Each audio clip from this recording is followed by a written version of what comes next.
night. Let the bright noise of history drift a little farther away. So much of the past reaches us in iron, marble, banners, proclamations, conquests and names, carved so deeply into stone that they seem made for daylight alone.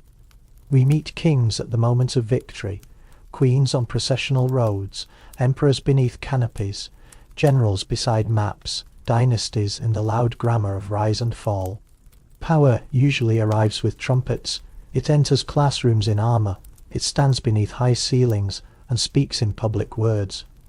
But there was another part of power, quieter and stranger, waiting after the courtyards emptied and the last servants lowered their voices. Even the most feared ruler in the ancient world had to pass into evening. Even the most guarded body had to grow still for a while. Even the head that carried a crown all day had to rest somewhere in the dark. And so tonight, instead of following history into battlefields and throne rooms, we move toward lamps, curtains, sleeping platforms, cooling stone, woven mats, incense smoke, ritual baths, guarded corridors, murmured prayers, and the deep uncertain hours when kings and queens were no longer being seen by crowds. We will walk softly through the night side of power, through old chambers where rulers prepared themselves for sleep, as if preparing for judgment, danger, revelation, or some private crossing between worlds. Because for many of them, night was never merely night. Sleep could be a sacred doorway, a dream could become advice, a strange sound in the corridor could mean betrayal. A scent of cedar or lotus or smoke might belong to ritual, or medicine, or superstition, or memory. A headrest, a robe, a cup, an amulet, a whispered recitation, a trusted guard at the threshold. All these small details could matter with almost unreasonable intensity when the body of the ruler had to surrender, even briefly, to darkness. That is the quiet paradox we will keep near us as we travel. The more powerful a ruler seemed by day, the more revealing the night could become. In darkness, grandeur softened into habit, ceremony softened into anxiety, divine status softened into breathing, listening, waiting, hoping to reach morning unchanged. If this slow journey keeps you company, you can simply stay with it and let it carry you. There is nothing to hold too tightly, nothing to remember all at once. We are not here to master every date or dynasty. We are only here to drift through the old rooms and notice what kind of silence gathered there after the world had gone dim. So let the torches grow fewer, let the palace doors close one by one, let the echo of sandals on stone become faint, let the desert cool, the river darken, the moon rise over roofs and towers and temple courts. We begin where many royal nights began, with preparation. Not the hurried preparation of ordinary fatigue, but the deliberate unwinding of a body believed to matter far beyond itself. In some courts, attendants moved with a reverence that would seem excessive to us now, not because the ruler was simply beloved, but because the ruler's body was political, cosmic, and ceremonial all at once. To wash it was not just to clean it.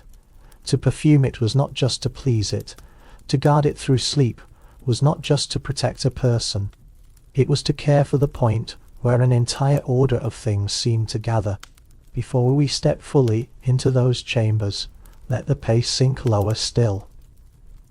Think of a long corridor after sunset, air cooling over stone, the day's heat trapped in walls, slowly loosening, a small flame bending and straightening. The scent of resin or oil, somewhere farther off, metal touches metal, as a guard shifts his spear or adjusts a blade. A servant speaks in a whisper, so soft it almost disappears before reaching the next doorway. Curtains move slightly in the draught.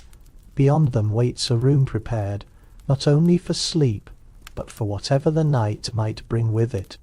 That room could be rich, but richness is not the point just yet. More important is its feeling, enclosure, softening, protection. Distance from the public world, for all their power, rulers needed the same narrowing of space that any tired human being needs before rest. A place where the demands of daylight could be folded away, if only for a few hours. A place where the body could stop performing and begin listening inward. And so we enter gently, not as intruders, but as listeners. We are only passing through old stories. We do not need to stand too near the fear inside them. We do not need to stare directly at every omen or every shadow.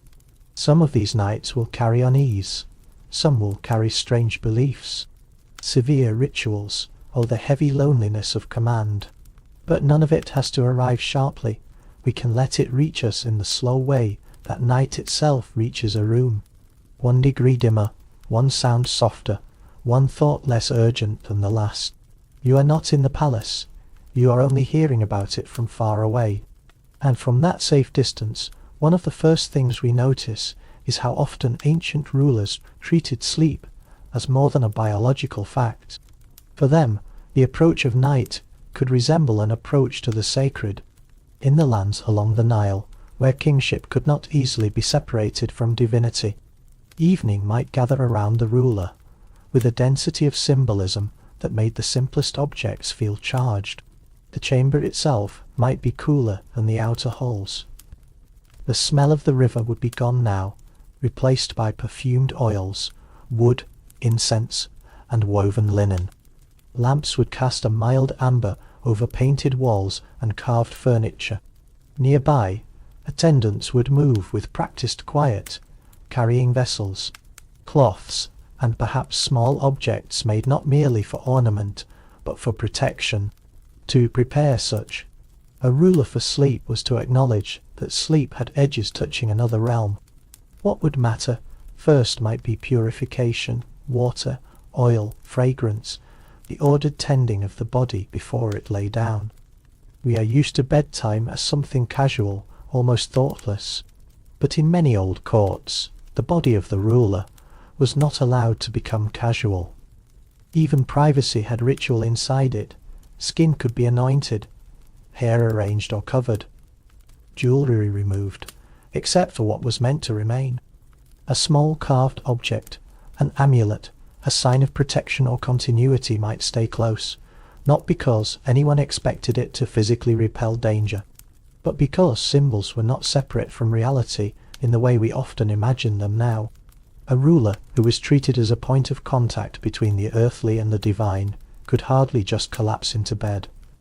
And even the bed, if we call it that, might unsettle modern expectation. We imagine softness as comfort's highest form, but some ancient sleeping supports suggest another logic. Elevation, alignment, ceremony, discipline. A head might be raised on a curved rest of wood or stone, not embraced by softness, but positioned with intention, as if posture itself had meaning in the passage toward dreams. The object would not need to be comfortable in our sense to be correct in theirs. The room would quiet, the last hands would withdraw. The ruler, now alone or almost alone, would lie down inside not only darkness but significance. For a sacred king, the night could be a crossing, and somewhere far away, in another landscape and another century, a different ruler might enter night through seclusion rather than splendor. In ancient Japan, a queen whose authority was entwined with spirit and right could approach evening less as a private citizen seeking comfort than as a vessel preserving ritual purity. Her dwelling might be wooden, lifted, spare, and tuned to the materials of the world around it. The smell of clean timber, straw, smoke from a hearth, moist air drifting in from fields or groves. Light would be thinner here, gentler, and the chamber would not need imperial excess to feel powerful. Sacredness often narrows instead of expands. Her body, too, would be prepared, clean garments, quiet attendants, restriction of access, separation from ordinary traffic and noise. If her authority depended in part on mediation with unseen forces, then the night would not be a blank interval between one day and the next. It would be working time of another kind, a time when stillness itself might become a method. Perhaps trance lay close to sleep, perhaps vision lay close to dream, perhaps those who watched over her did so not just for safety, but for sanctity, guarding the conditions under which communication with the unseen might occur. The room holds its breath, the ruler becomes still. Outside, frogs or insects, leaves or distant water. Inside, an order so quiet it seems almost separate from time. It is not hard to imagine how, in such a setting, the line between sleeping and entering a charged spiritual state might become almost impossible to draw. Far away again, high among the Andes, the night could gather around a ruler, believed to stand in filial relationship to the sun itself. Here, the chamber might catch and reflect precious metal, not with the restless glitter of treasure, but with sacred association. Gold would not simply declare wealth, it would echo cosmic kinship, fine woven cloth, carefully prepared food, ritualized washing, noble attendants, all would contribute to the sense that the ruler did not merely occupy a room, but entered a protected symbolic field. The body mattered, because it connected empire and cosmos. Even what touched it could become meaningful: clothing, leftovers, hair, vessels, blankets. Every residue of contact could seem charged with authority. A modern mind might call this excessive, but an ancient court might find it obvious. If the ruler's person carried sacred force, then one did not casually leave traces of it in the world. So the evening routine becomes a way of containing essence. Bathing, dressing, blessing, arrangement of textiles, placement of attendants, reduction of disturbance, observation of omens or inward composure. The ruler reclines not into anonymity, but into a carefully managed condition of nocturnal nearness to the divine. And still another court, across the ocean from all these others, might let night arrive through incense and bitter sacred drink. A Mesoamerican ruler, surrounded by emblems of cosmological responsibility, could enter evening with the awareness that the world itself depended upon maintained relationship between human action and divine order. The chamber might be fragrant with copal, shadowed by carved forms and painted images. Cloth would be soft, feathers light, vessels precious, sound subdued. Yet beneath the beauty, something urgent hums. The gods must remain in right relation to the world. The signs must be read, the sun must rise again. How could sleep ever be only personal under such conditions? This is where the sacred night begins to reveal one of its quiet truths. Ritual is not always about confidence. Often it is about vulnerability. The more a ruler believed the night mattered, the more carefully it had to be prepared. Purification, offerings, correct objects, right words, chosen attendants. These are not merely marks of prestige. They are attempts to shape uncertainty into form. When we look gently at these nights, what first seems exotic begins to feel deeply familiar in an altered scale. People who feel vulnerable develop rituals. They repeat actions. They keep certain things near the bed. They seek the right atmosphere, the right objects, the right words. Ancient rulers simply did this with larger stakes and more elaborate systems around them. And under all that formality lives a simple, strangely tender wish: let the night go well. So the lamps lower, the body settles, a fume and smoke mingle. The room, arranged with care, does what rooms have always done at the edge of sleep. It begins to hold a person while they enter uncertainty. And because uncertainty was so central to these nights, dreams could never remain small. If a ruler's waking decisions could move armies, open granaries, raise temples, condemn rivals, or calm provinces, then a dream arriving in the royal mind should hardly be treated as an idle bit of midnight theatre. Across many ancient cultures, dreams were not private nonsense produced by a tired brain. They were signs, messages, warnings, puzzles, fragments of another order pressing inward through sleep. And once that idea takes root, the whole texture of evening changes. A ruler does not merely drift into dreams. A ruler approaches them with preparation, expectation, and afterwards interpretation. The night is not over when the eyes close, in some ways. It has only just begun. You can imagine the morning after such a night, light returning slowly, attendants reappearing in the chamber. A guarded stillness while the ruler wakes and gathers memory. Was there an animal? A storm? A ladder? A voice? A colour? A river moving the wrong way? A dead ancestor standing silently near a doorway? A star falling behind a mountain? A scale balanced or broken? What seemed to us now like random dream imagery could once become material for political thought, religious consultation, and emotional unease. The dream had to be told before it evaporated. In one court, perhaps it would be repeated to a priest trained in symbolic reading. In another, to a scholar serving both religion and state.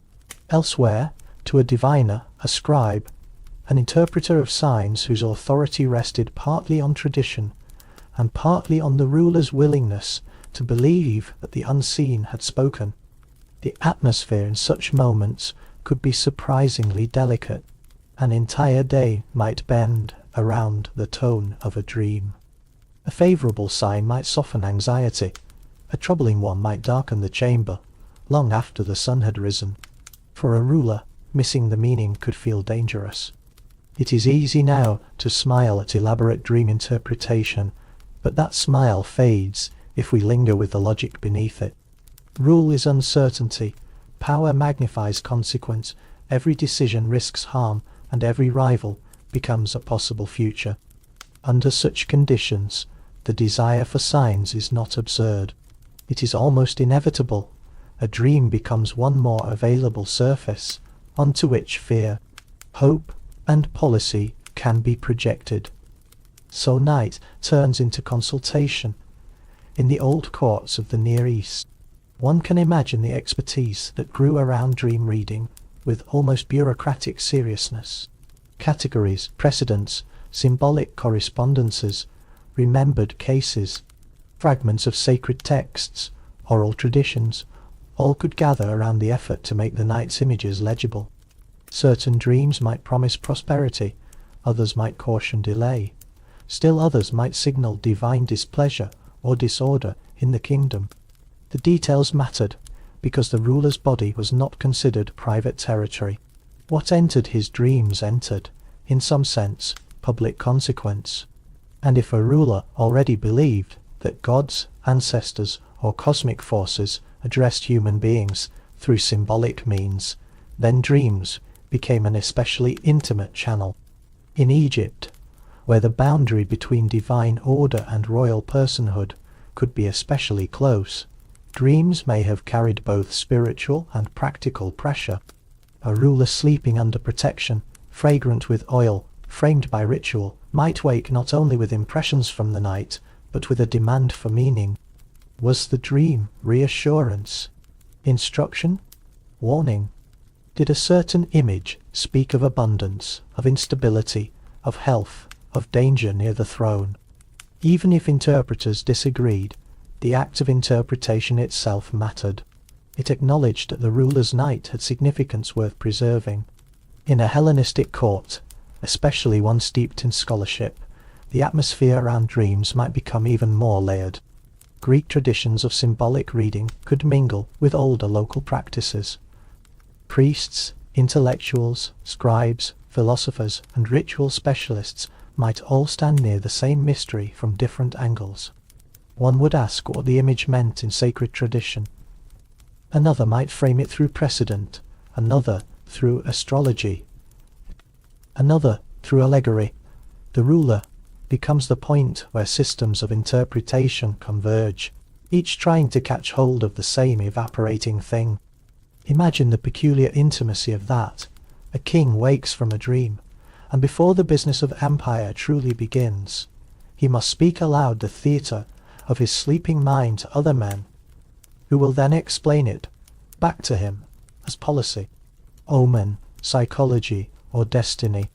There is something deeply human in that vulnerability, because beneath all the grandeur, dream interpretation often reveals how uncertain rulers were about their own inward life. They had titles for almost everything in the world around them. They could name provinces, taxes, offices, ranks, ceremonies, punishments, walls, fleets, and laws. But the mind in darkness remained harder to govern. So they did what powerful people often do when faced with mystery. They built institutions around it.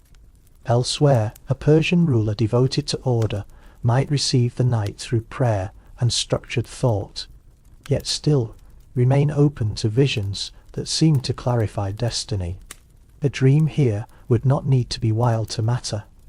It could matter precisely because it fit into a larger moral architecture.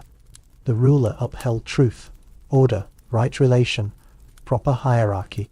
If something troubling appeared in sleep, perhaps it hinted at imbalance in the realm or in the self. If something luminous appeared, perhaps it confirmed divine favour. In such a setting, dream interpretation becomes less theatrical and more judicial. The night is a chamber of review. A Babylonian king shaped by law and divine justice might also wake under the pressure of signs.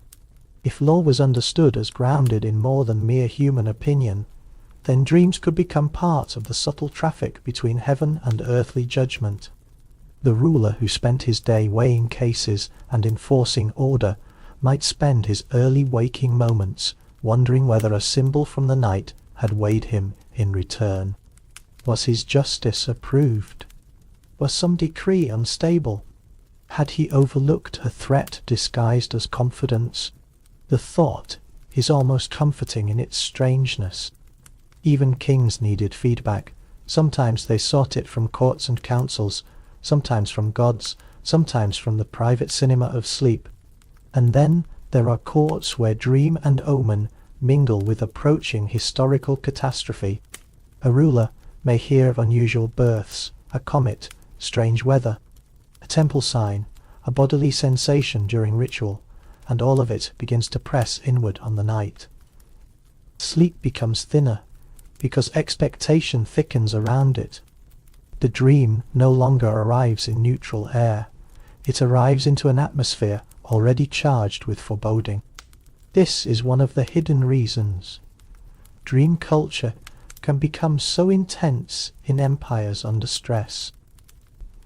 The dream offers a narrative shape where ordinary events feel insufficient. It promises pattern. It suggests that even chaos might be speaking in code. A ruler drinks, prays, bathes, or lies down. The chamber grows dark outside. A city slows into midnight, and inside the body of the sovereign, history becomes image. A horse, a serpent, a staircase, flood water, a falcon, a white horse, a red cloth, a broken vessel, the moon hidden, a child silent in a doorway, a great tree with roots in fire. The contents change from culture to culture, but the impulse around them stays familiar. What does it mean? What will happen? What must be done before day fully comes? These are not calm questions, and because they are not calm, many courts soften them with procedure. Tell the dream, record it, compare it, interpret it, offer something, delay action, proceed carefully, seek another sign, use the dream not as absolute command, but as one more thread in the weave of rule. It helped, perhaps, that interpretation could distribute fear. Once the dream passed into words, and those words passed into the hands of interpreters, the ruler no longer carried the entire burden of meaning alone. There is a gentle sadness in that. Even the most elevated figures in history wanted other people to help them understand what frightened or puzzled them in the dark. And not all dream cultures were solemn in exactly the same way. In some courts the mood may have been austere, in others speculative, in others richly symbolic, in others highly devotional. One ruler might treat a dream as a direct divine message, another as part of an atmospheric cluster of signs, another as something half believed and half feared, not reliable enough to obey without question, yet too unsettling to ignore. The practical result, however, was similar. Dreams lingered. Dreams influenced mood. Dreams altered conversation. Dreams were folded into governance. The chamber, after such a dream, would feel different. Attendants might notice it before the ruler spoke, a pause too long before breakfast, a question asked twice, an instruction delayed, the interpreter summoned earlier than usual, the ruler looking toward a window, or downward, as if the day's first light had arrived with unfinished business. And this, too, is part of the night side of power. Public authority often appears decisive, but many private decisions are born in uncertainty, under conditions of poor sleep, symbolic fear, and inward weather invisible to everyone outside the room. So if we imagine ancient rule only in the loud language of monuments and armies, we miss something important. We miss the fact that entire empires could, in subtle ways, be shaped by what frightened a ruler at 3 a.m. Yet we do not need to hold that idea sharply. We can let it soften, because under all the interpreters, texts, omens, and official concern, there remains another simple fact. These rulers were tired, their bodies were mortal, their minds, like ours, carried scraps of the day into sleep, and returned with fragments they could not entirely master. However grand the framework built around dreams, the sleeper remained human within it. And perhaps that is why these old dream traditions can feel unexpectedly intimate. They reveal rulers not only as symbols of authority, but as people lying in dark rooms, waiting for meaning to arrive. A king dreams of floodwater, and wakes uneasy. A queen sees a bird, and wonders whether its cry was warning or blessing. An emperor dreams of pursuit, and begins the day with hidden dread. Somewhere, always, another human being is brought into the room to say what the dream might mean. How quiet those conversations must sometimes have been. Not debate hall quiet, not courtroom quiet, a smaller quiet, the kind that belongs to early light through a curtain, to the first cup brought in, to the space between sleeping and full command. A ruler speaking softly because dreams are fragile things, and because even power sounds different before morning fully hardens into day. If you stay there for a moment, the episode changes shape. It is no longer only about unusual customs. It becomes about how people with vast responsibility sought reassurance. Pattern and language, when their minds produced troubling beauty in the dark. And after so much meaning, so much interpretation, so much symbolic weight, the most restful thought may be the simplest one. Even they only wanted the night to pass gently. Even they hoped to wake steadier than they had been before. Even they wanted some sign, however small, that the world would hold together until sunrise. So let the interpreters step back for a while. Let the papyrus or tablet or whispered explanation fade. Let the rulers return for a moment to the softness beneath ceremony. There is a universal fatigue under all this, a wish to lie down, a wish not to be disturbed, a wish for a room that feels closed against danger and noise. And once we feel that softness, another kind of royal night comes into view. Not sacred, not interpretive, but guarded, because for many rulers, darkness did not simply conceal dreams. It concealed enemies. Some rooms become calmer when darkness arrives. Others become more alert for a ruler surrounded by ambition, rivalry, inheritance disputes, resentful generals, shifting loyalties, or conquered elites waiting for weakness. The hours of sleep may have felt like the most dangerous hours of all. Daylight at least allows posture, surveillance, command, and spectacle. But at night, the body must relinquish all of that. Eyes close, armor comes off, ceremony recedes, the pulse of vulnerability becomes almost impossible to ignore. And so, a different kind of bedtime ritual appears, one built less around sanctity than around defense. You can imagine an imperial complex after dusk, not as a single sleeping place, but as a layered machine of caution. Gates, inner gates, courtyards under watch, servants whose access is restricted, guards placed by rotation so that overfamiliarity does not become risk. Food checked, then checked again, lamps positioned to reveal movement without making the room too bright.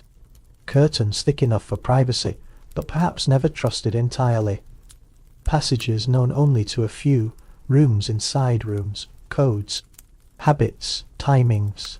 The geography of fear becomes architecture. A ruler enters sleep through procedure, in the court of a conqueror, who unified vast territories through force and relentless centralization. Fear might begin long before bedtime. It would shape where he slept, who knew, who did not know, who carried messages, who tasted medicines, who stood nearest the chamber, who remained farther out. If the empire had been built by crushing old powers, then old powers had not vanished. They had only gone quiet. The night, in such a world, would not feel empty. It would feel inhabited by possibility. One can almost feel the strain of such evenings. The ruler reviewing reports by lamplight, a list of movements, a caravan delayed, a minister falling ill, a whisper of unrest, a rumour reaching the court from distant territory, the body tired, the mind overstimulated, the room lavish yet somehow incapable of calming the inward scan for threat. Perhaps the sleeping place itself changes often. Perhaps only a trusted circle knows where the ruler lies that night. Perhaps decoys are used, or at least imagined. Perhaps attendants prepare several chambers. Perhaps nobody says aloud how much fear governs the arrangement, because to acknowledge it too clearly would be to expose the fragility of absolute rule. Yet that fragility is precisely what darkness reveals. A monarch who appears nearly invincible in public can become deeply aware, after sunset, of how thin the body is against conspiracy. A cup can be altered, a loyal man can be bought, a nephew can become a rival, a son can become a succession problem, a wife can become a faction, a priest can become a messenger, a eunuch, a clerk, a guard captain, a cook, a physician, a reader, an attendant at the lamp. Any one person near the sleeping chamber could sit, in theory, at the hinge between safety and catastrophe. This is why royal privacy was so crowded. The ruler needed fewer people near him, yet also needed many systems to maintain the conditions under which fewer people might safely approach. Security became intimate. Listen to the sounds of such a night. Boots or sandals outside a threshold. Metal very lightly, striking metal as someone shifts weight. The hush of cloth when a curtain is adjusted. Distant water in a cistern or fountain. A locked door, then another, then perhaps no sound at all, which can be either comforting or alarming depending on what one expects.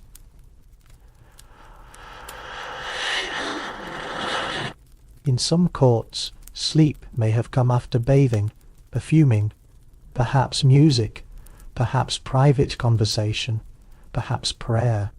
But the emotional architecture remained tense. Beauty worked around fear rather than removing it. An emperor of Rome, unstable in reputation or genuinely unstable in mind, might inhabit this night differently from a disciplined Eastern monarch. But the core problem is similar. Power brings exposure. Exposure invites control. Control breeds ritual. The result is a bedchamber that can feel less like a haven than a command post dimmed into nighttime mode.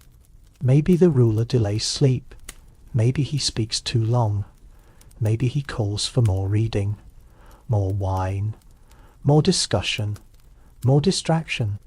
Maybe he paces near an opening in the wall or window, looking out into moonlit courts, while those near him wait carefully, saying only what feels safe to say. The night lengthens because surrendering to it feels like yielding the field. There is something almost childlike in this refusal, though its consequences are imperial. To stay awake is to keep watch. To keep others awake is to extend control.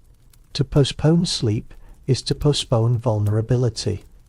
And yet, eventually, the body insists elsewhere, in a fortress palace shaped by engineering and suspicion. The whole built environment may seem designed by a mind that could not trust rest. Thick walls, elevated positions, choke points, enclosed routes, escape options, storerooms, armories, towers, private stairs, chambers whose very placement expresses the principle that closeness to the ruler must be difficult to achieve. Such architecture tells us something intimate. A man can build magnificently because he fears deeply. Monument and paranoia are not opposites. Sometimes they are twins. A ruler who rebuilt cities and sanctuaries, who moved among Roman, local, dynastic, and religious pressures, might lie down each night with the feeling that danger had not merely surrounded him, but entered his family, his court, his memory. Suspicion could become self-feeding. Every execution meant one less threat and one more ghost. Every preemptive act of control trained the mind to expect retaliation. Every political marriage, every succession plan, every priestly negotiation, every gesture toward legitimacy carried its own hidden blade. How would such a ruler sleep? Poorly, perhaps thinly, in intervals, one ear still listening, one hand not far from the habit of command, the body horizontal, the mind still fortified. There is a cruel irony here. The more a ruler bends the world to his will, the harder it may become to trust the world when his own will is not actively exerting itself. Sleep is the suspension of command for a fearful sovereign. That suspension can feel intolerable. And then there are courts where refinement and surveillance coexist so closely that the distinction between comfort and security blurs. Within an imperial household of extraordinary elegance, the sleeping chamber may gleam with tile, silk, polished wood, perfumed air, and carefully arranged textiles. Poetry may have passed through the evening. Religious recitation may have steadied the mind. A beloved consort or trusted adviser may have softened the final hour before bed. Yet behind walls and screens run currents of listening. Who heard what? Who visited whom? Which servant brought the tray? Which faction is rising?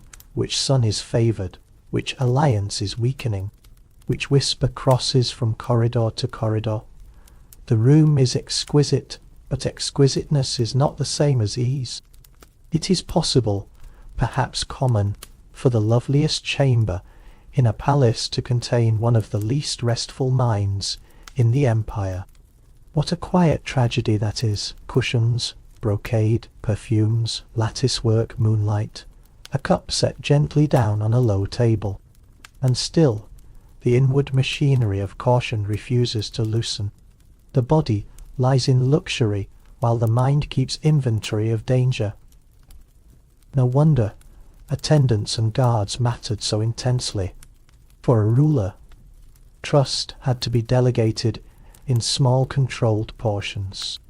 A single loyal presence near the bed could ease the descent into sleep, not because fear vanished, but because fear had been distributed into a system.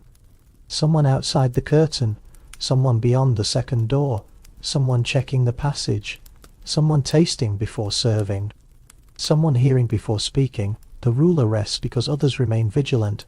That arrangement is older than many of the civilizations we are visiting tonight. It may, in fact, be one of the most ancient exchanges in human power. One body sleeps because many bodies keep watch. But even that exchange has limits. Guards can stop knives. They cannot stop mortality, prophecy, memory, or dread.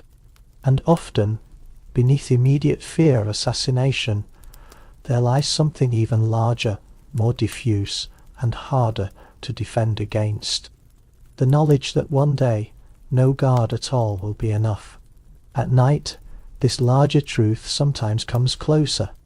Perhaps that is why so many rulers tried to defeat death, not only through monuments and heirs, but through the management of sleep itself. They surrounded the sleeping body with protections because sleep already resembled a little surrender. They built tombs while still alive. They searched for formulas, substances, rituals, alignments, blessings, and architectural continuities that might extend their presence beyond the ordinary human limit.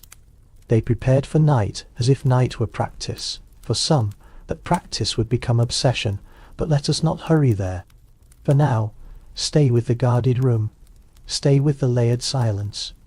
Stay with the ruler, whose attendants have withdrawn as far as protocol allows, whose guards now stand in outer darkness, whose lamps are lowered one by one until the chamber is almost entirely shaped by shadow. The public face is gone, the decree is unspoken, the empire continues outside, but the centre of it has become one breathing figure trying, despite every reason not to sleep. That image is worth keeping. It is one of the clearest antidotes to the illusion of effortless power. And after the tension of such rooms, it helps to return for a moment to the gentler truth underneath them. These rulers, for all their systems, wanted what every tired creature wants when night becomes deep enough. A little safety, a little enclosure, a little protection at the edge of surrender. The crowns are heavy, but the wish is simple: to lie down without interruption, to wake without disaster, to pass, just for a while, beyond the reach of demands. And because that wish could never be fully guaranteed, many ancient knights leaned toward another preoccupation entirely. Not merely survival until morning, but survival beyond death itself. Sleep and death have long stood close to one another in human imagination. Even in modern language, we still hear old echoes of that closeness. To lay someone to rest, to sleep forever, to drift away, to pass quietly in the night, the body lying still in darkness has always invited comparison, and for rulers whose identities were tied to cosmic purpose, dynastic continuity, or the fantasy of permanence, that comparison could become especially intense. A sovereign might command thousands, yet remain helpless before the oldest fact in human life. The body ends. Night reminds the body of this by asking it, again and again, to relinquish consciousness. Little wonder that some rulers approach sleep, not as comfort, but as a rehearsal bordered by dread and hope. In Egypt, where death and continuity were imagined through a rich and elaborately structured afterlife, the royal night could not be separated entirely from larger journeys beyond the grave. A ruler, resting under protection, might also rest within a culture that had thought deeply about what happens when the self moves beyond waking life. The chamber becomes quieter in that context, but also more charged. The amulet near the body is not quaint decoration, the formula. The image, the protective symbol, the ritualized object, each belongs to a world where transition matters and where the dangerous threshold between states has been studied, named, and ceremonially addressed. The sleeping ruler is not only a tired human, he is also an emblem of passage. What must it feel like to be raised in a system where dreams are meaningful, afterlife is structured, divine favor matters, and your own body has political and sacred consequence? Perhaps sleep would never become trivial. Perhaps even drowsiness would arrive, carrying a slight metallic edge of seriousness. Not panic, necessarily, not constant fear, but a sense that the night was never empty. It was populated by possibility. Elsewhere, the fear takes a different shape.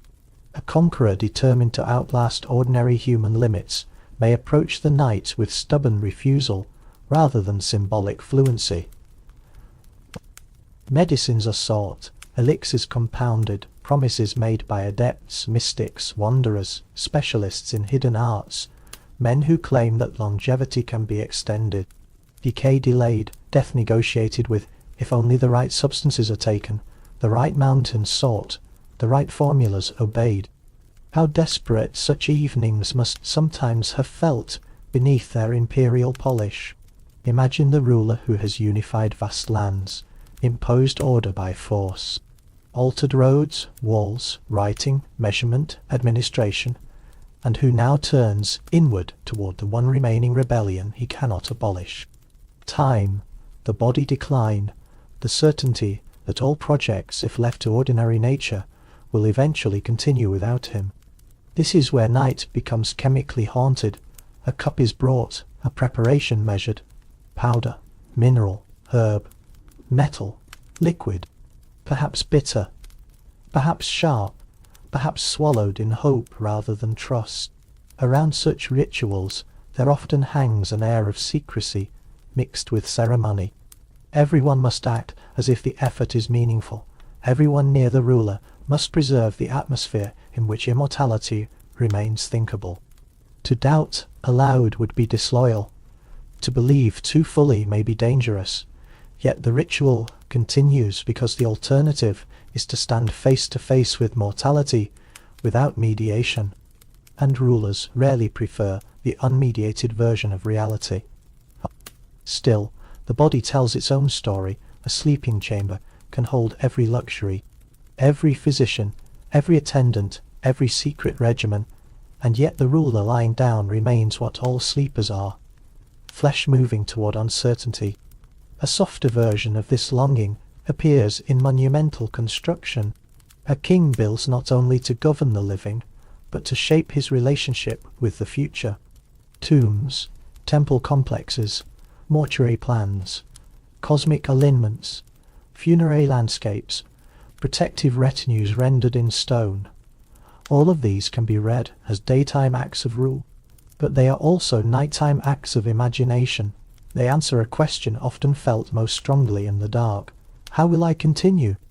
A ruler who builds a mountain of stone for the gods and for himself may spend his nights not merely planning architecture, but inhabiting it in thought.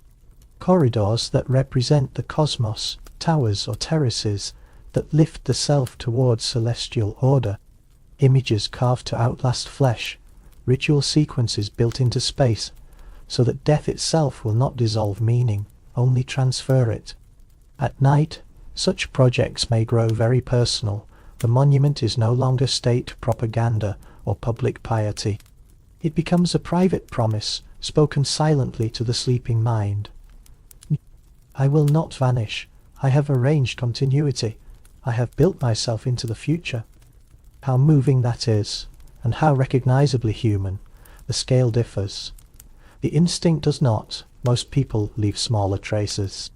Letters, children, gardens, houses, stories, recipes, names, photographs, memories. Kings built empires, temples, mausoleums, roads, codes, inscriptions.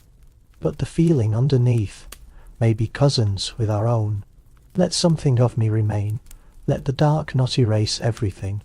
In some worlds, the answer to mortality lies less in defeating death than in joining a larger rhythm. A ruler tied to solar cycles, agricultural renewal, cosmic reciprocity, or divine ancestry may not seek endless bodily continuation in quite the same way. Instead, The night asks whether proper relation has been maintained. Has the order that sustains life been honoured? Has the ruler aligned with the cosmos sufficiently to endure in another form? Has the world been fed, balanced, carried? Here, sleep stands beside death, not as a purely adversarial shadow, but as a threshold into continuity that is larger than the self. This can produce a different emotional tone in the royal chamber. Less frantic perhaps, but no less significant. The body lies down with ceremonial awareness that it belongs to a pattern older than dynasties. The ruler does not merely want to survive. He wants to remain correctly situated within a universe structured by relation, return, and sacred duty. That is still a kind of immortality, though gentler in texture. And then there are rulers whose nights carry the grief of historical fragility. Omens gather, foreign pressures rise, internal tensions thicken, ritual and sacrifice intensify not because belief is naive, but because the world feels precarious. The sun must rise. The cycle must continue. The debt between gods and human beings must remain paid. Sleep under such conditions becomes a heightened listening post. If death comes not only to the person, but to the order of things, then night is no longer private at all. It is cosmological. No wonder rulers turn to signs. No wonder rooms filled with smoke, prayer, bitter drink, sacred speech, protective insignia, and anxious attentiveness. They were trying, in their own ways, to hold back endings. But endings are patient. They do not need to rush. Perhaps this is why the most haunting image in all these royal nights is not the grand tomb, or the celebrated temple, or the guarded elixir, but the simple fact of breathing in darkness. A powerful human lying down despite everything, despite fear, despite ambition, despite architecture, despite all the systems built to resist finality. That breath in the dark carries more truth than the monument does. It admits dependence. It admits limit. It admits the nightly rehearsal from which no one is exempt. And yet night is not only harsh in that admission, it can be merciful too, because once the body is horizontal and the chamber has gone quiet, some ambitions loosen on their own. Even rulers may, for a little while, cease building, ceasing arguing with time, ceasing proving themselves to gods and enemies and descendants. There is a softness available in exhaustion that power cannot entirely forbid. So let the mausoleums recede for a moment. Let the alchemists fall silent. Let the stone guardians remain where they stand. Let the cosmic diagrams, the sacred roots, the protective armies of clay or carved image wait in stillness. Return now to the simplest truth. The night is long, and the body needs rest. Power does not make darkness lighter. A crown cannot command sleep to be easy. And this realization, tender in its own way, opens another kind of royal evening, one less crowded by fear of immediate death, and more shaped by inward discipline. There were rulers who met the night, not primarily through omens or fortresses, but through reflection. Imagine, after the day's decisions, an emperor sitting in relative quiet with fewer adornments than the world expects. The meal is simpler, the room still rich perhaps, but not aggressively so. A lamp or two, clean cloth, a low seat or mat, a text read softly, or words remembered without a text, a breath taken and released on purpose, the body no longer arranged for spectacle, but for steadiness. This kind of night has its own dignity. A ruler transformed by remorse after war might come to evening with less appetite for splendour and more need for moral order. Not all ambition disappears, of course. Empires still require administration. Messages still arrive. Officials still wait. But the inner posture shifts. Night becomes a chance to govern the self before governing others again at dawn. And then reflection replaces some ceremony. Ethical intention replaces some theatricality. The room may feel quieter, not because the empire is less complex, but because the ruler is trying to become less divided within it. He might listen to teachings rather than entertainment. He might meditate rather than feast. He might review, not battle, plans. But duties to subjects, roads, healers, pilgrims, animals, law, fairness, restraint. He might ask what suffering has been caused, what can be lessened, what kind of ruler he is becoming in the private hours where no crowd confirms him. This is another face of power, rarer perhaps, but deeply compelling. A ruler discovering that empire extends inward in a different setting. A king devoted to justice and truth may use the late hours to align his mind with divine order. Prayer, recitation, measured thought, perhaps consultation, perhaps silence. The point is not escape from rule, but clarification of it. The kingdom must hold together, yes, but first the ruler must not become chaotic within himself. How many governments, ancient and modern, would benefit from such a thought? Yet even these more reflective nights should not be idealized too much. Serenity is not automatic, simply because a ruler seeks wisdom. Responsibility still weighs, decisions still haunt, memory still intrudes. Even the pious or philosophical sovereign may lie awake. But the quality of wakefulness changes. It becomes less like panic and more like vigilance toward conscience.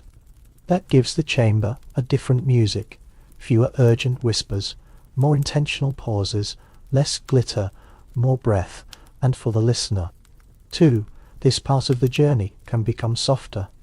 The room narrows, the pulse lowers, history, for a while, stops trying to impress us with scale and allows us to hear thoughts settling into place.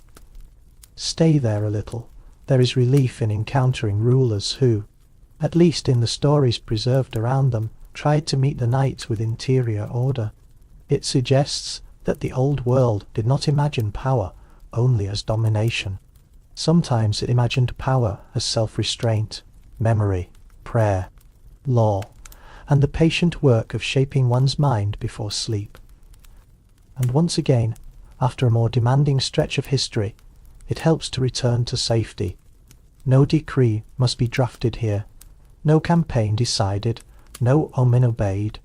We are only listening as one lamp burns low in a distant chamber, while a ruler somewhere in the past exhales and allows the night to become quiet enough for thought. But quiet thought could still live beside extraordinary luxury. In fact, some of the most memorable royal nights were suspended between beauty and restlessness, between refinement and unease, between the softness of the room and the hardness of the mind lying in it. There is a peculiar sadness in lavish rooms after midnight. By day, luxury performs, it dazzles ambassadors, confirms hierarchy, steadies protocol, and turns wealth into atmosphere. By night, however, luxury becomes intimate. It is no longer arranged for the public eye, but for a single tired body.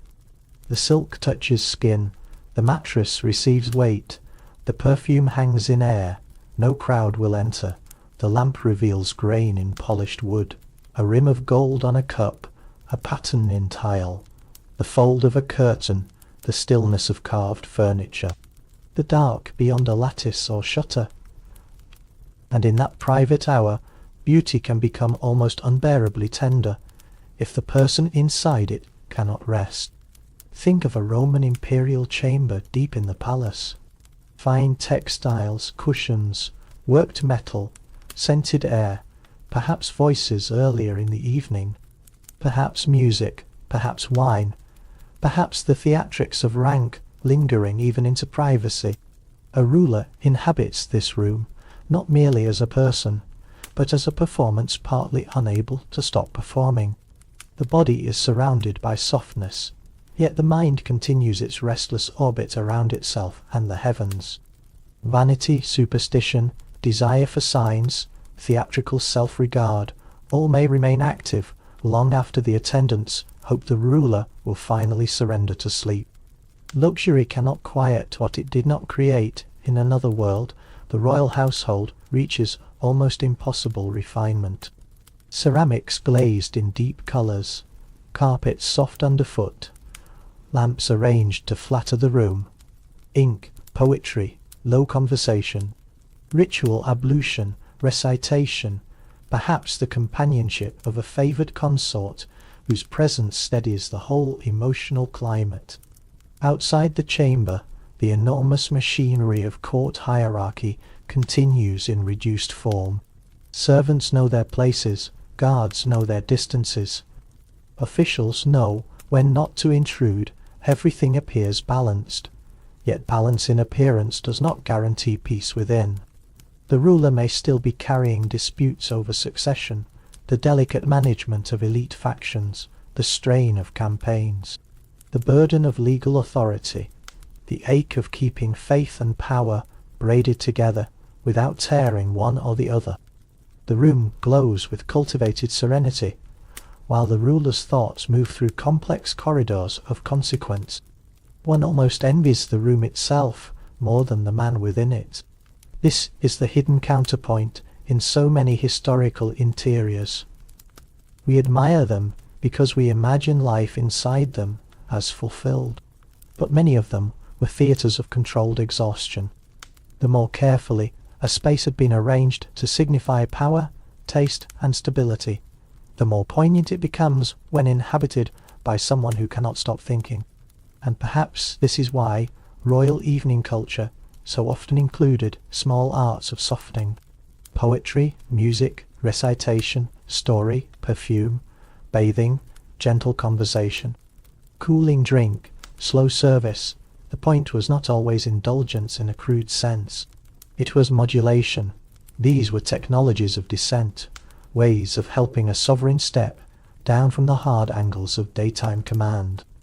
A bath can wash off dust, but also argument. Music can cross the threshold where advice and policy cannot. Poetry can say what command language never quite reaches.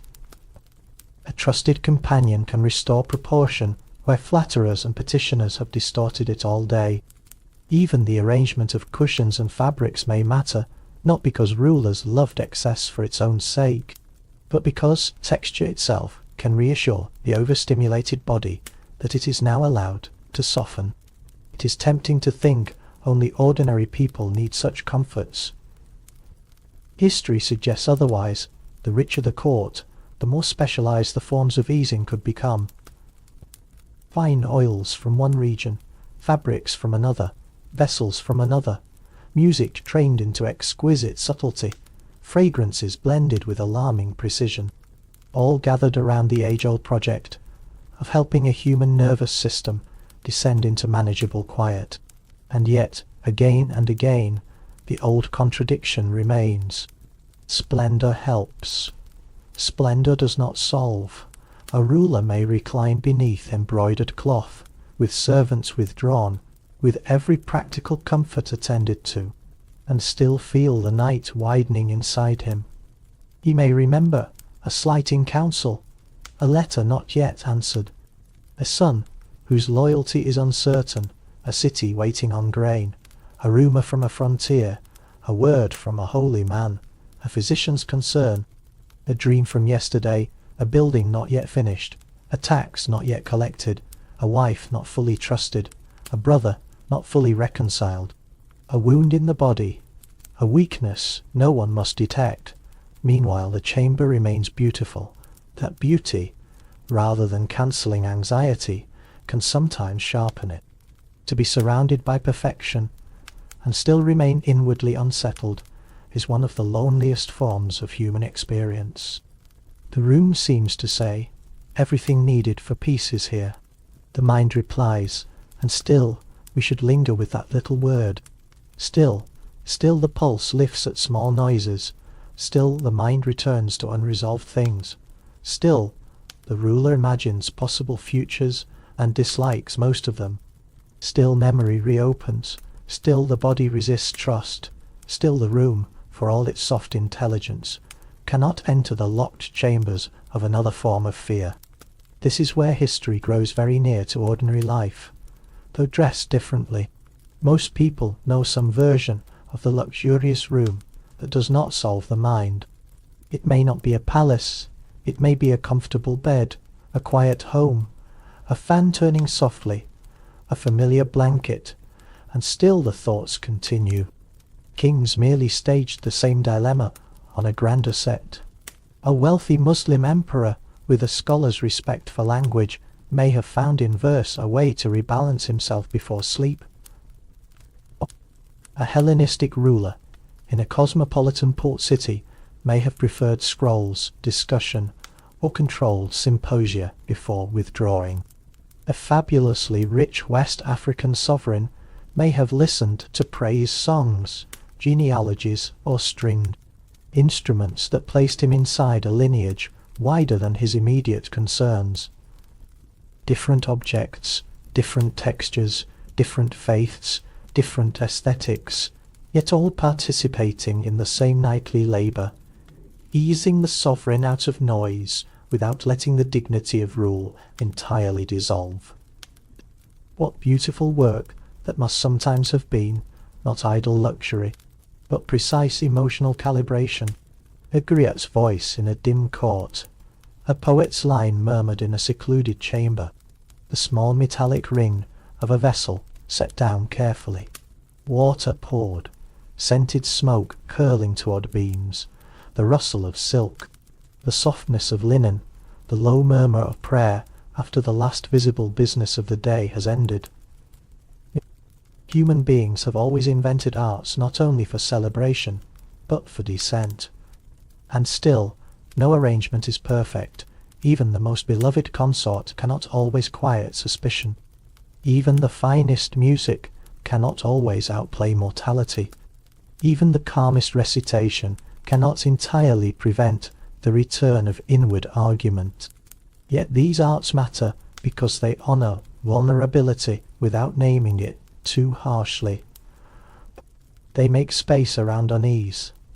They do not eliminate it, but they prevent it from becoming the only voice in the room. For a sleep narrative, this is the true gold hidden inside historical luxury. Not the spectacle itself, but the way spectacle softens into care. A basin prepared, a room aired, a lamp shaded, cushions arranged, noise reduced, doors checked, a garment chosen for comfort rather than display, a line of verse remembered, a prayer completed, a trusted voice saying very little, but staying near until the ruler's breathing changes. What survives the centuries is not only the wealth of those chambers, but the tenderness built into them. Tenderness can live inside empire, briefly, imperfectly, often unequally, but it can live there. And because we are moving through a long night, rather than a loud documentary, it is worth letting the images begin to drift now, one into another, less sharply separated by geography than by feeling. A lamp in Egypt, moonlight on Roman stone, a guarded Chinese chamber hidden within a larger hidden city. Incense in Mesoamerica, gold catching dim light high in the Andes, a Persian night of order and prayer, a Mauryan evening of inward discipline, Babylonian concern with justice, carrying even into dream, Ottoman tile and hush, West African praise carried by strings in warm darkness, Mediterranean air touching curtains in a harbour palace, Judean fortresses listening for danger, while a ruler tries to rest. All of them different, all of them joined by the same lowering of light. History can sound so loud in daylight, but at night it begins to whisper. And as it whispers, one truth repeats itself more softly each time. The most powerful figures in the ancient world still had to make peace. Somehow, with the dark part of the day, they had to prepare for what could not be fully controlled. They had to trust symbols, guards, prayers, loved ones. Medicines, architecture, routine, or the simple exhaustion of the body. They had to lie down under their own particular burden and let consciousness loosen. That is the hidden fraternity of kings and queens at night. Not triumph, but surrender managed with style, fear, ritual, and hope. Maybe that is why these stories feel so strangely soothing, despite their grandeur. They return the mighty to a scale the body understands. Breath, pulse, fabric, darkness, waiting. The old rulers become, for a while, less like monuments and more like distant fellow humans sitting at the edge of sleep beneath meanings, too large for any one person to carry with ease. And if we let the journey soften further, the individual chambers begin to recede. We no longer need to hold every name. We no longer need to remember which custom belonged to which court with perfect clarity. Instead, we can keep only the impressions: a bitter drink, a carved amulet, a changing bedchamber, a locked corridor, a whispered dream, a line of prayer, a bowl of water, a hand lowering the final lamp, a ruler not yet asleep. That is enough. Because what matters most now is not the catalogue, but the pattern underneath it. Power expands outward by day. At night it contracts inward. Day crowns the ruler with symbol, costume, office, and history. Night removes witnesses and asks who remains when the room grows still. In that sense, the strange rituals of royal sleep are not decorative curiosities at all. They are revelations. They show how those at the centre of empires negotiated uncertainty when they could no longer command the world with open eyes. Some sought the gods, some sought interpretation, some sought fortification, some sought inner order, some sought beauty, some sought immortality. Many sought several of these at once. None escaped the dark completely, and perhaps no one ever does. Now the rooms begin to close gently behind us. The corridor in Egypt cools further. The Roman moon shifts beyond the window. Somewhere in East Asia, a guard changes place while a lamp gutters lower. High in the Andes, woven cloth holds warmth. In a palace of tile and perfume, a final recitation fades. In a desert fortress, someone listens at a door and hears only breathing. Near a river, in a city of scholars, a scroll is set aside at last. In West Africa, the memory of a stringed instrument still shimmers faintly in the mind, though the musician has long since withdrawn. The world does not stop, but our passage through it becomes lighter. What remains now is the quiet echo at the centre of the whole journey. However immense their authority, however dazzling their chambers, however intricate their rituals, ancient rulers were never freed from the simplest and most human of thresholds. They too had to cross the hours when sight gives way, certainty thins, and the self becomes aware of how much it cannot finally control. This is not a humiliation. It is a kind of truth. The crown does not abolish vulnerability. It only dresses it more elaborately.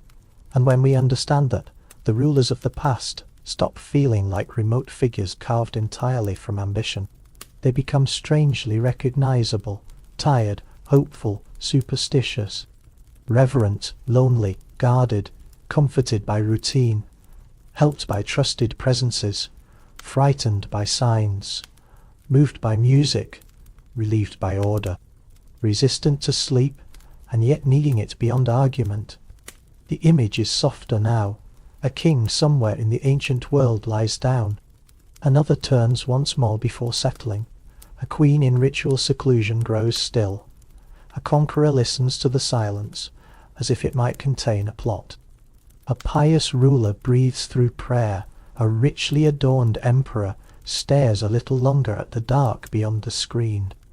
None of them know the full future. None of them can keep the night from arriving. All of them, in their own ways, are trying to pass through it.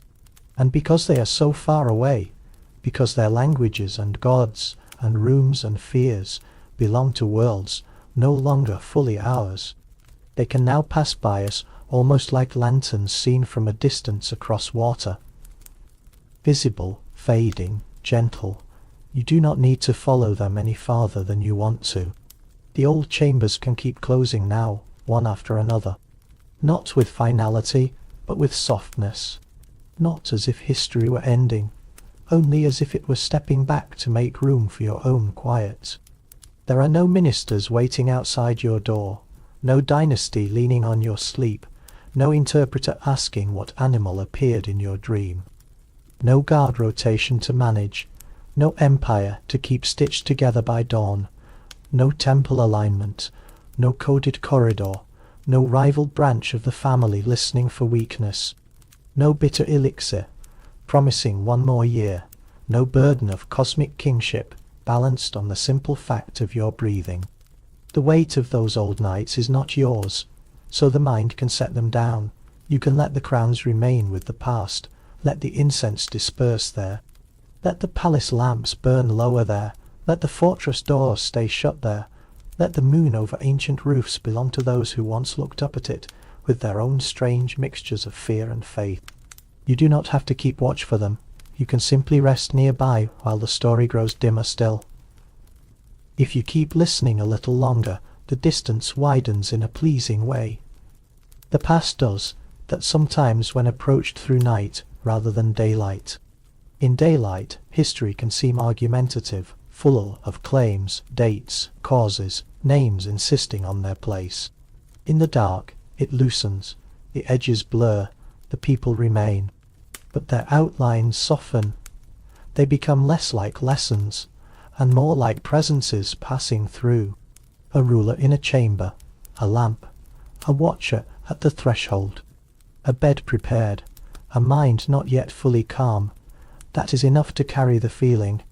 You do not need to solve anything more now. Not which custom was exactly where. Not which empire lasted longer. Not which ritual was borrowed and which invented.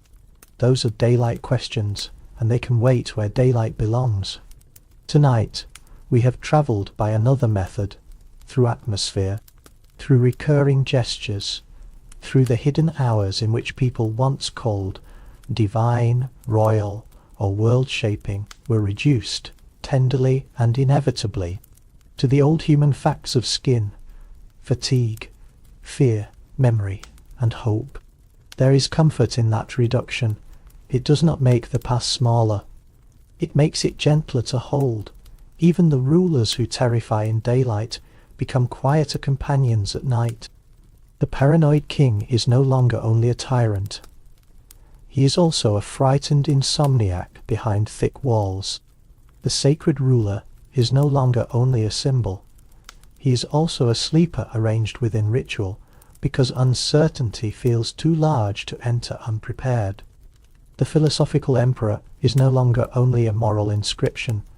He is also a weary body trying to let conscience settle before dawn. The luxurious sovereign is no longer only magnificence. He is also a mind learning, not always successfully, how to descend from splendor into rest. There is no need to excuse them, no need to simplify them. It is enough to notice how the night strips away the loudest surfaces and leaves behind something quieter than judgment. Perhaps that is one reason sleep stories about the past can soothe so deeply. They rescue history from the hard glare of consequence and place it in the slower realm of human vulnerability.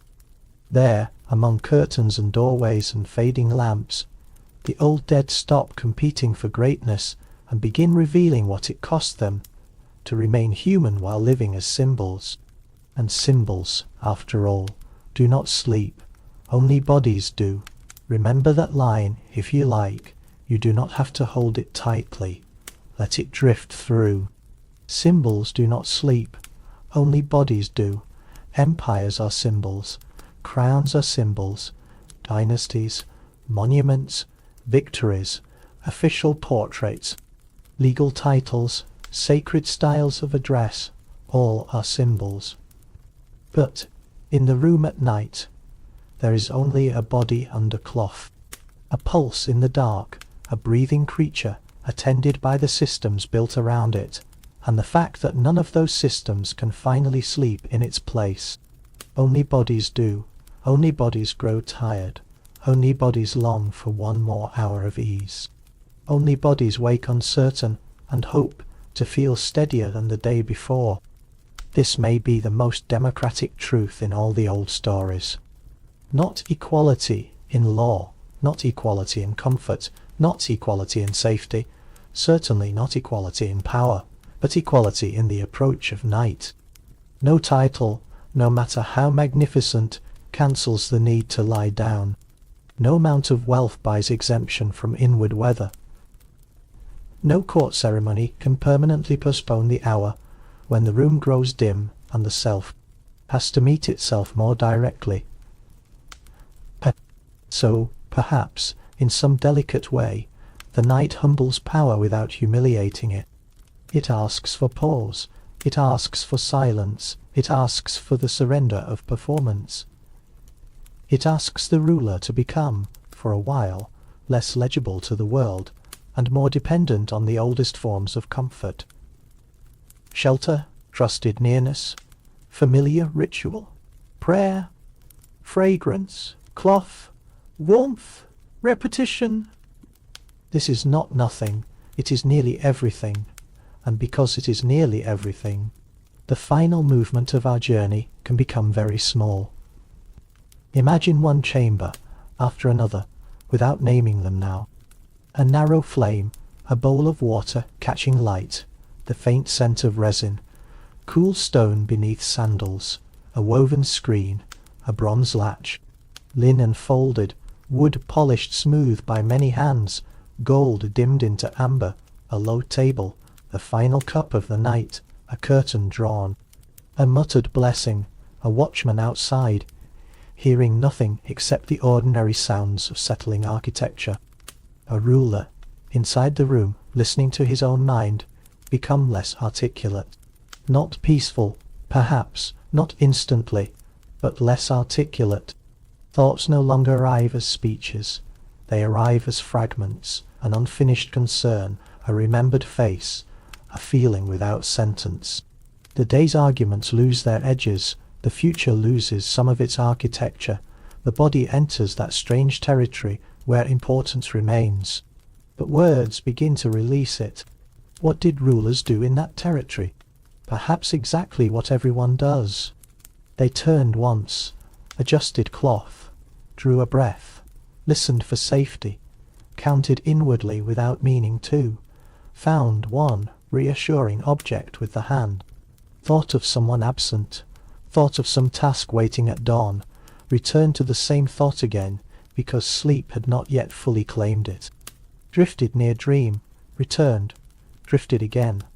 There is something beautiful in letting the mighty do this, not because it lowers them cruelly, but because it frees them from the impossible burden of seeming made of harder substance than the rest of humanity.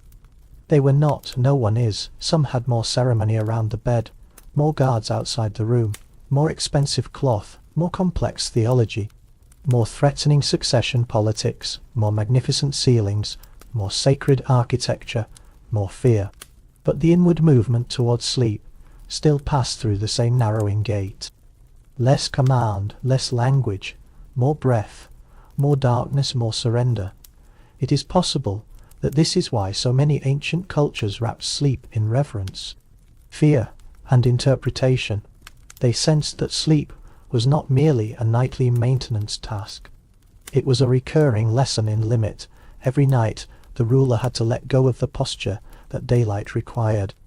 Every night the body instructed the powerful in dependence, whether they welcomed that lesson or not. And dependence can be very hard for the powerful to bear. Yet it can also be strangely healing. The body that insists on sleep is, in its own mute way, merciful.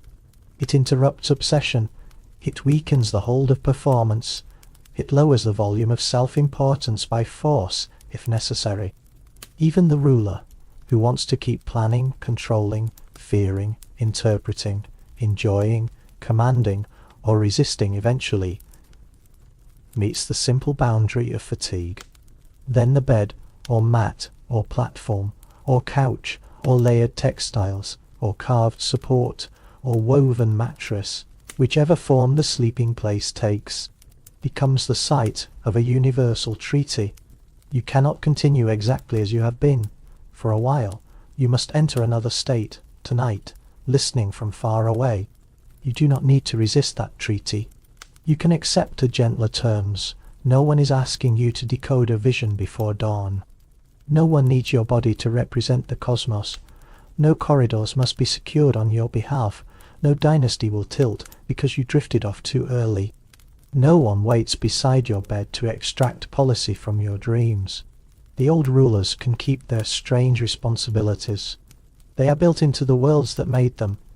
We can leave them there with care, not mockingly, not coldly, just at the right distance where compassion becomes possible and identification becomes light. Perhaps compassion is the final gift these stories offer. Not admiration exactly, not condemnation exactly, something quieter, a recognition that enormous roles can isolate the people inside them, and that night, by reducing everyone to a body in darkness, exposes both the burden and the longing hidden underneath those roles. A ruler longed for safety, a ruler longed for reassurance, a ruler longed for a favourable sign, a ruler longed not to be betrayed, a ruler longed to continue, a ruler longed to be absolved, protected, remembered, or steadied. A ruler longed to set aside the day and enter a room where fewer things could happen for a while. These are not kingly longings, they are human longings made louder by scale. And as we move closer to sleep, scale is no longer very important. The tallest tower and the smallest hut both darken at night. The richest cloth and the plainest blanket both warm a body, only if the body can rest beneath them. The loudest title goes quiet when the mouth stops speaking. The guarded door and the ordinary latch both finally serve the same old wish. Let this threshold hold. Maybe that is why the most soothing image we can leave with is not of a crown, but of a threshold. A door closed gently, a guard posted at respectful distance, a lamp lowered. The room contained. What happens inside no longer belongs to the noise of the public world. Thresholds are kind things. They divide demands from rest, exposure from shelter, history from the private act of lying down. Tonight, we have crossed many thresholds in imagination. We have gone through curtains, gates, side chambers, ritual spaces, fortresses, roofs open to moonlight, rooms cooled by night air, spaces dense with incense or polished by ceremony or sharpened by fear. Now one more threshold appears, but it does not belong to the ancient world. It belongs to your own quiet. You do not have to enter it in any dramatic way. You can simply notice that the story has grown softer. The rulers are farther away. The rooms are dimmer. The details matter less. The dark has become more even. And because the ending should not close like a lid, we can let it remain open, like a corridor fading rather than stopping. Somewhere behind us there are still old palaces standing in imagination.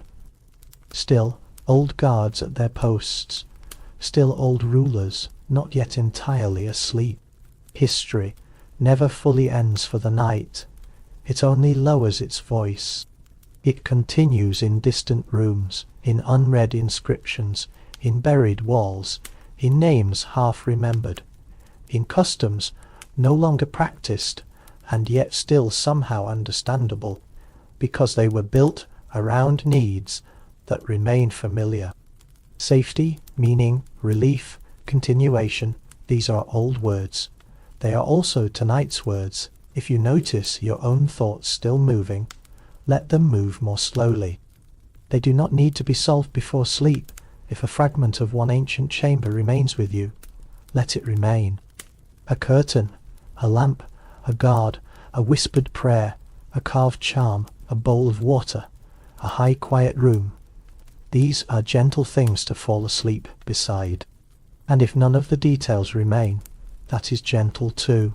You do not need the information, you only need the softness it passed through on its way to you. So, the journey can keep receding. The Nile darkens farther away. A Roman palace quiets. A fortress in Judea keeps its own tense silence without asking anything more of you. A Persian court folds itself into measured prayer. A Mauryan ruler turns inward towards stillness. An Andean chamber holds warmth in woven layers. An Ottoman room glows faintly behind patterned light. A West African voice of praise has already faded into memory. A queen in seclusion has become only a presence within wood, smoke, and night air. A scholar king near the sea has let his scroll close. Conqueror still tries to outstare mortality somewhere in the distance, but the distance is growing. All of them drift, not gone, not sharply present, just far enough away to become part of the larger dark. And your own night, freed from crowns and omens, and guarded corridors, can become simpler than theirs ever could.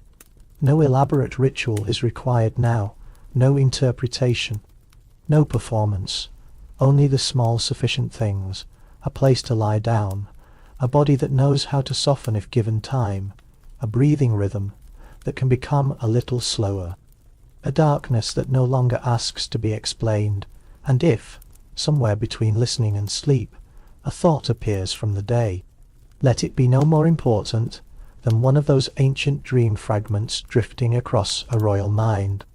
It can pass through without needing judgment. It can lose its edges.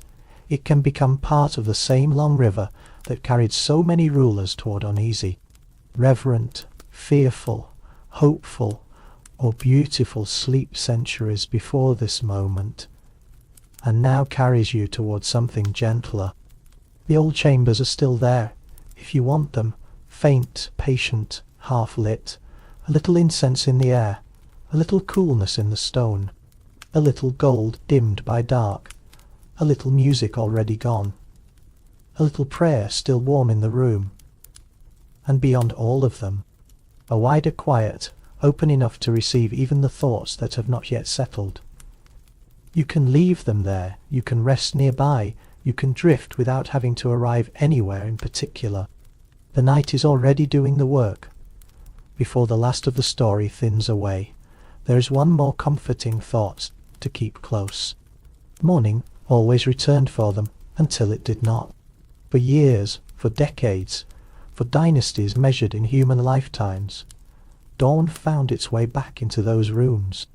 Curtains brightened, guards relaxed their stance by a degree, servants re-entered with water, clothing, reports, food, messages, and the first obligations of another day. The ruler rose, sometimes steadier, sometimes not, and the machinery of rule began again. This happened so many times that even grandeur must have started to feel repetitive from the inside. Another evening, another attempt at rest, another dream perhaps, another sunrise carrying unfinished things. There is comfort in repetition when seen from far enough away. It turns history from spectacle into rhythm, night, rest, waking, light, burden, night again. Perhaps that rhythm matters more than any single ritual. Under every costume of power, life was still proceeding in cycles. The ruler could delay sleep, decorate it, guard it, sanctify it, fear it, interpret it, or perfume it, but he could not remove himself from the turning. Evening kept arriving, the body kept asking, the dark kept gathering around the edges of command, and in that repetition there is something almost soothing enough to trust. What returned then can return now, quiet after noise, dimness after glare, a narrowing of the world into one room, one body, one long exhale. So let this be enough of an ending, or perhaps not even an ending, only a softer continuation. The old kings and queens can keep sleeping and waking in the sky. Distance, somewhere behind the veil of time, you can simply let your own night deepen.